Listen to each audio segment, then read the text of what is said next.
Welcome back to a new episode of Real Estate vs. Technology. I'm your host, Norman Kinsey. If you haven't already done so, like, subscribe, hit that notification bell as we have new videos that come out live every single Friday at 3:30 Pacific Standard Time. Big thanks to Liftoff Agent for sponsoring the show. Let's get our co-host in the studio. What's up, Mr. Dan Gandy? How's it going today? Going good. How are you?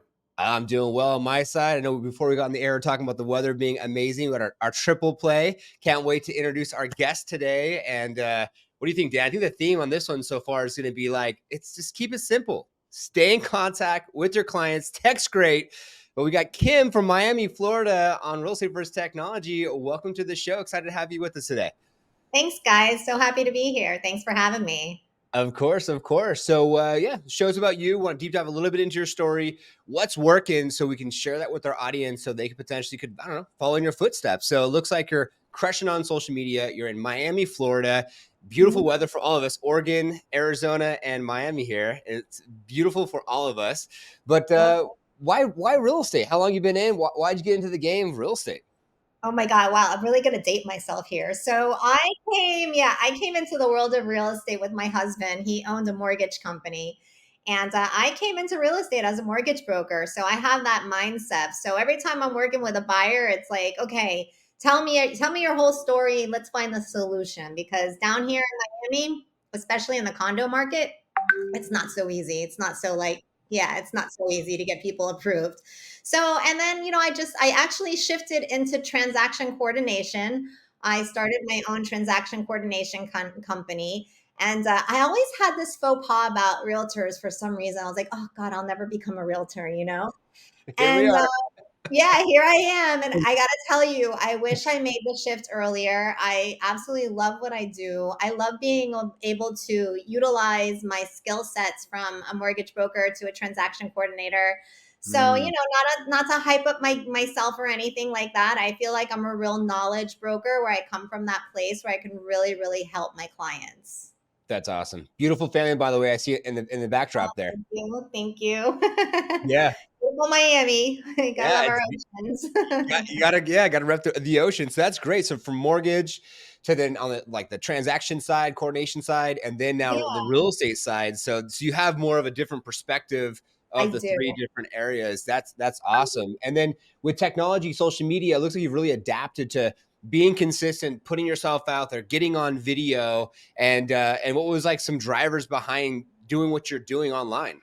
So I started with coaching. So I would coach the new agents that came into our office. So I wasn't scared, and it didn't make me nervous to be in front of people and present and teach, the contracts, because that's what I did. I would do contract to close. So I would get up there, I would teach the agents, whatever. So being in front of the camera, being in front of an audience didn't ever scare me. I'm not going to lie. When I first got on video, I was a little nervous, but now I actually really enjoy putting out the videos. I enjoy putting out the content.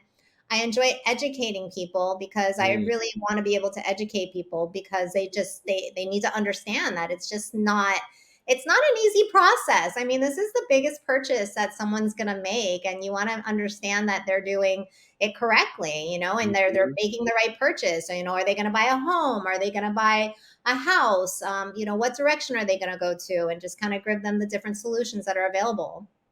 I love that. That's super cool. You went into like the coaching side and how that transitioned into kind of the transaction side and what you're currently doing. That's awesome. Yeah, and then I still have my husband. My husband's a mortgage broker, so he's a branch manager. So it's like, sometimes I'll get I'll get a contract if I have a listing or whatever. And I always, for example, I'm always calling the other lender. I'm basically breaking them down. I'm finding out information about, their prospective buyers. I'm asking for a DU and LP, which, as you know, is automated underwriting. So it's like I'm a little over the top, but, I don't want to waste people's time. I love that. I would hate you. You would hate me? I know. I'm a pain in the. Can I say that? I'm a pain in the ass. I am. But we're on Unleashed. You're good. I don't mind if people do that. I just want them to tell me before they do that. That's the main thing. Oh, I will 100% tell them. I'll say, listen, can I, I'm going to reach out to your lender. I just want to, understand, your clients. And just know that I'm not wasting time, especially if you're going to take a property off the market, for 45 days, you lose that time frame. So I want to make sure we got a solid buyer behind us. No, I actually love it. That's why I brought it up, because that's like the extra amount of vetting that we can do. Because how many people show up for like a Zillow lead, and then people say they want to write an offer, and then they're like writing an offer, trying to scramble for a pre-approval. Well, they haven't had a discussion about, are these funds being gifted? What's the down payment amount? Like, Yep. do you have the closing Exactly. costs? I deal with Exactly. so. Exactly. And there's a lot of newbies in the industry too, a lot of green agents, and they don't know what questions to ask. I mean, obviously, if you're working with another agent that's been in the industry for a while, hopefully, they're doing the right thing and they're getting the correct information. But I don't know, Miami's different. I don't know if it's different in Arizona and Oregon, but Miami, we got some interesting agents down here. Oh, they're interesting everywhere. We Yeah. got a lot of fly-by-nights. Yeah. I think they're interesting everywhere. And take notes, audience out there, like ask the questions before you get too deep in the relationship and not qualified. And Absolutely. Like, how long have you been doing real estate? Like, this is not your part-time gig. yeah. Yeah. 100%. I love that. I love that. That's awesome. I wanted to ask something about Miami real estate, and I think this will Sure. resonate with a lot of people, because you guys have a lot of HOAs, right? Mhm. You have a lot of due diligence that needs to be done. So the buyer agent actually has to do a lot more work than a standard house in terms of being able to gather information and also disseminate that in terms of special assessments and bylaws. Like, Mhm. how do you navigate that whole HOA process? Yeah. So, I mean, coming from a buyer's, agent perspective, well, again, having that background as a lender, I'm Mhm. asking the questions. Okay, so let me backtrack a little bit. So, I don't know if you're familiar with what happened in Surfside where we had the building collapse. Yes. Mm.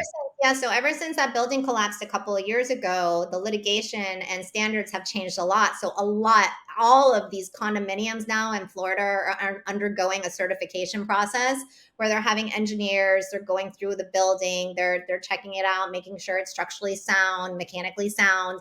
So all of these HOAs right now, or in these buildings rather, these condos are going through like huge like recertification processes. Wow. And there's so many, like, it's so rigorous, and like assessments are getting laid on, the buildings, they have to have this fixed, the elevators, structural, balconies, so many things are happening right now. So it's a huge process. So there are questions that need to be asked, to a buyer. So for example, if a big issue down here in South Florida, and I think in most Florida condos, is a lot of these associations, these buildings, they didn't have reserves, right?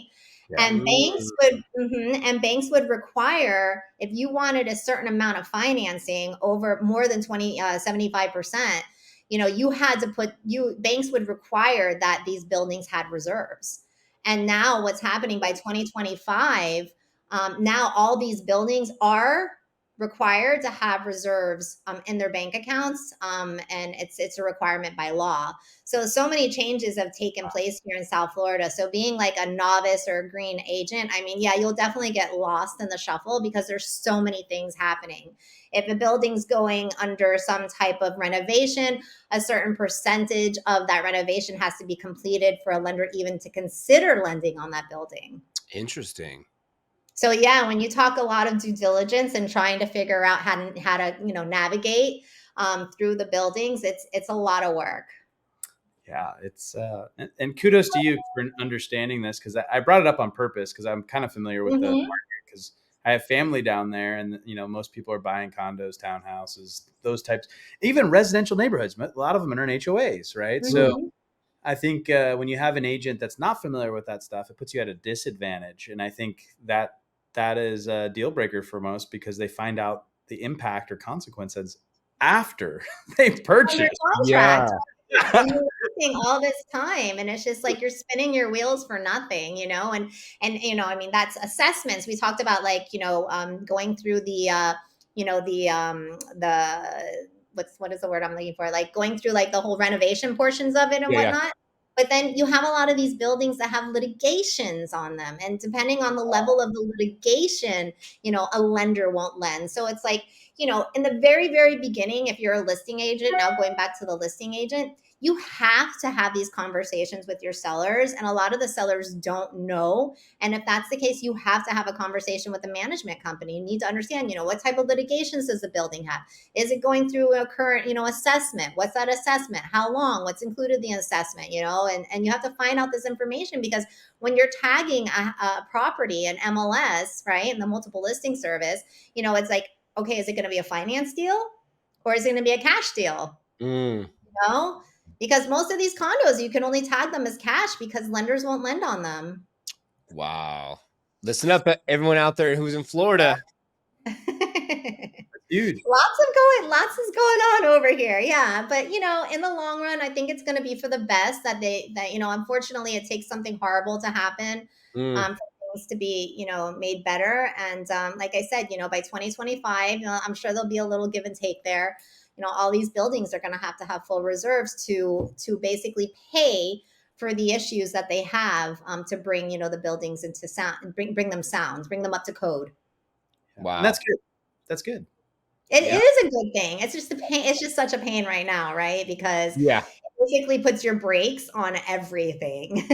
Oh my God. And compliance and how long it takes for that stuff. Oof, no fun. Yeah. So it's a process. And being in South Florida, especially on the water, it's all condos. Wow. Yeah. That's crazy. Wow. So I didn't talk too much technology, but it's fine. I'm gonna go with it. That's good. I like that. I had a leading question that I wanted to ask is like, with interest rates and how things are navigating right now, like what are you implementing in your business, both tech and marketing wise, to increase your amount of bats for listings, generate more buyers? Like what's kind of your plan for 2024? So I'm just having more conversations, right? I mean, it just comes down to have more conversations with people.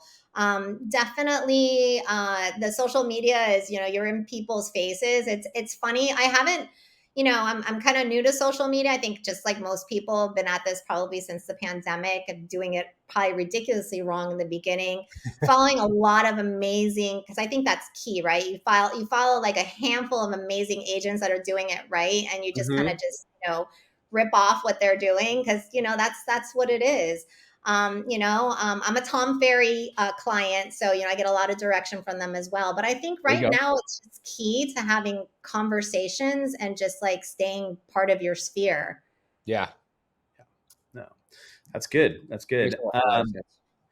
And then is with having those big sphere, like is review capture important, testimonials, like on the back end, really from a marketing standpoint, like how are you getting those referrals from your clients and past clients?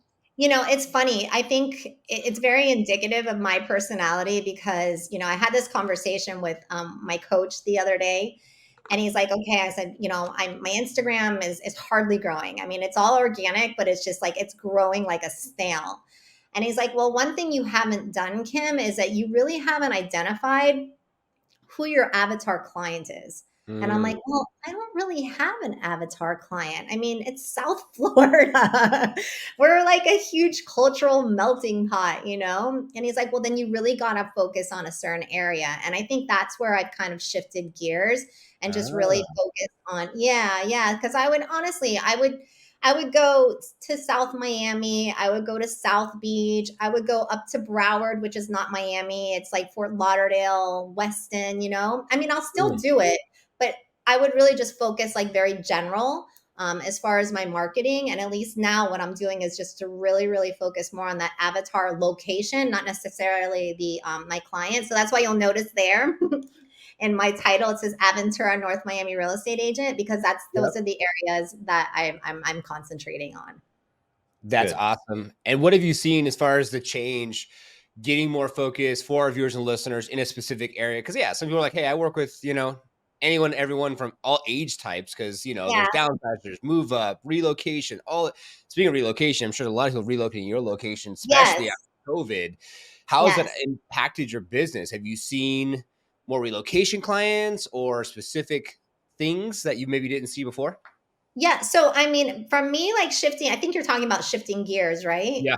Mhm. Yeah. So with me shifting gears and just focusing on, a certain area, it's just so funny how things happen to pan out, right?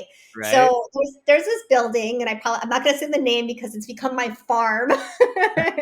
And there's this one building in Aventura where I always would stay away from because it's not the prettiest building, right? Ah. You'll hear, and you don't, it's just not a pretty building, and there's always Mhm. something going on with it, right? And it's become my farm. It's crazy, and it's just because I've been focusing on it. And Mhm. mailing the building, doing a lot of YouTube videos because I do YouTube videos, and then I actually set it to like a 1 mile area to kind of hit and cover. And people are actually finding me because I'm so heavily concentrated within that like 1 mile radius. Mm. So I that's the love difference. that. I love Yeah. that. And when you see like focus more so like YouTube content, putting out that content, farming that specific building, are you having people like already calling you or reaching out to you because of technology, because of videos and your farming that are already like, hey Kim, I want to work with you? Is that the conversation? Yeah, no, they're finding me. It's starting to happen. They're finding me from the content that I'm putting out. I had a seller contact me just because he saw one of my videos in that building, Wow. and he said, I want to list with you because I saw your video specifically, you advertising one of your listings in that building, and he reached out to me from a Google search because he found that video. Wow. Hey, Yeah. just a reminder, everyone out there, it works. Look at It that does work. It video. takes, you get it, you get a little disheartened because you like, oh my God, I'm doing these videos and I wanted to like, I needed to hit now. Yeah.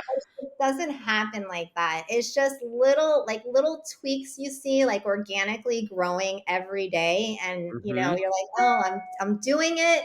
And it's rewarding when it finally pays off and something like that happens. That's awesome. So, for our viewers and listeners, is there any advice you want to give them in like, I don't know, like their approach in filming videos on YouTube or how to even approach it in the first place, right? Because there's the thumbnail, there's the copy, there's the editing, there's the filming itself, right? Like, is there Sure. anything from your journey you could share with our listeners? I honestly, it's just been such a learning experience, and I don't even know if I'm doing it right. I mean, I really don't. I mean, I just know that, I come up with an idea, like something will, like the condo market, for example. I was like, well, I need to educate, folks in South Florida about condos and buying a condo in South Florida. And I was like, Mm, I produced like an 8-minute video. It's like my longest one. And I was like, oh, wow, I can't believe I produced an 8-minute video.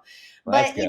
I think it's just about being authentic to yourself. I think at the very beginning, I wasn't being true to myself. Like I was kind of producing content more so like for myself instead of my audience. And at Hmm. least now I think I'm doing it more so because I feel like there's a need, and I can imagine that, Mm, if you are buying a condo in South Florida, this would be some good information to have to understand the process. yeah. Yeah. 100%. I think it's becoming more and more prevalent. Like my wife and I going from the Bay Area of California, moving here to Gilbert, Arizona, we found some guy on his smartphone filming a bunch of content who was not a real estate professional. So if you Uh-huh.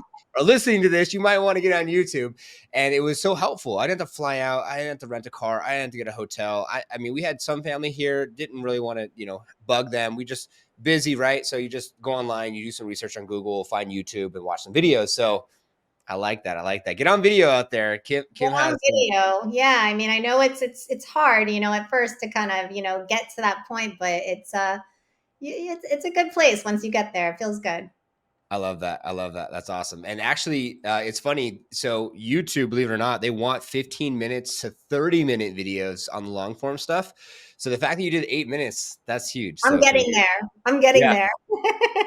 I love That's my that. goal for Q2 is get back on the YouTube train. I shot like 100 videos and then I just got burnt out and I was just like, what am I doing? So I think it's super important to like refresh that, rejuvenate your ideas, and kind of create up a plan for every quarter that you're going to shoot video. Cause like I was a prime example. Somebody just got burnt out from shooting video. It's just, Yeah. yeah. And Yeah, because you have all this content, right? And then you're just Mhm. like, okay, so who's gonna do the editing and who's gonna produce it, right? It's like it's just kind of like sitting there. It's like hanging out in the wind. It's like, Yeah. I got this file full of a bunch of videos, but I Yeah. don't know what to I do with it. And that's what we do at our podcast for our viewers and listeners. It starts on YouTube and then put the audio on other platforms, but it's great because you can visually see the person with this podcast and of course listen to it as well. But it's amazing how they say that it's like a fan celebrity type relationship. So when you film the content, people see you as like a celebrity. It's interesting. And then when they reach out to you, they already want to work with you. They already know and like you and trust you because you can go down the rabbit hole, look at all your content, what you have going on, so it's interesting.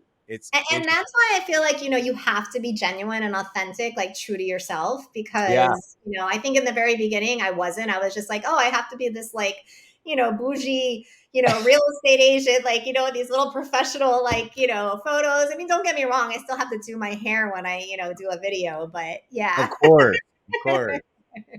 All women do, I feel like. Their wife's always it's so much harder for us. You have no idea.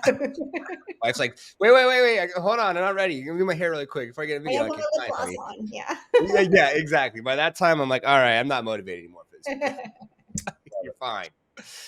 Well, I think, to kind of end the podcast on a bang, like, is there anything you want to share with our audience about,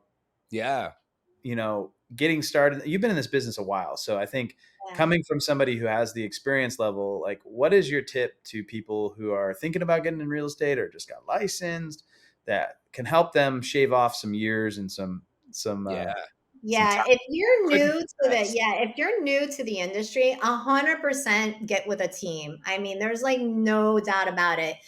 Find a good team, work underneath their umbrella. I would never recommend a new agent to do it all on their own. I mean, you're just going to be like lost. Yeah. And then as far as like, like a buyer or a seller, just do your due diligence, research who that agent is, understand, what their marketing is. I think marketing is key. I did a video the other day. I mean, it just irritates the crap out of me when I go on MLS and I see agents taking their own photos and you see them peeking out, they're peeking out in the mirror, in the back.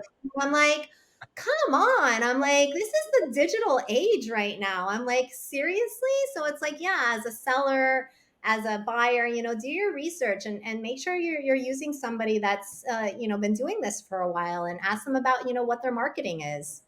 Big time. Totally. Don't be cheap. Okay. Don't be cheap. I'm like, seriously. I mean, you're still getting a nice commission. Really? You're just taking pictures. You got to invest back in your business. And I think that, that is super, super hard for a lot of people to do because they get these checks and they go to the bank and they spend it all on life. They don't look at business. Right.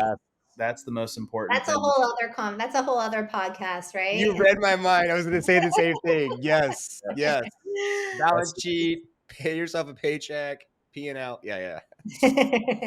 But it's been enlightening. If you are looking for an agent in the Miami area, you know who to hit up. So that's what I was going to say. I appreciate you coming on. No, thank you so much, guys, for having me. This was so much fun. Thank you. Yeah, likewise. And so anyone who's listening, it's not easy, but get on video. Okay, passively prospect. On video. Do your due diligence. Make sure you know about HOAs and what's going on and litigation. And if you're in Florida and the buildings, and hopefully this podcast will help one person out there in Florida and they can reach out to Kim and be like, oh my God, thanks, Kim. But by the way, if you want to follow her, links are down below. Check her out. She has an awesome Instagram page. Looking forward to having you back on here in the next year or so and see how things are going. Always nice to have returning guests as well. And I'm glad that all of our weather is amazing out there. So Kim, thanks again for being on. Thank you guys again. Thank you so much. It's been so fun. Of course. Dan, thanks so much for co-hosting. Thanks for having me. And to all of our viewers and listeners, I know. Thanks, Dan. And to all our viewers and listeners, it is our intention for you to take things from our episodes, apply your business, and have more massive success. If you waited to all of the end, you're a real one. Subscribe, like this podcast. Comment below with your feedback. Follow Kim. We'll see you all on the next one.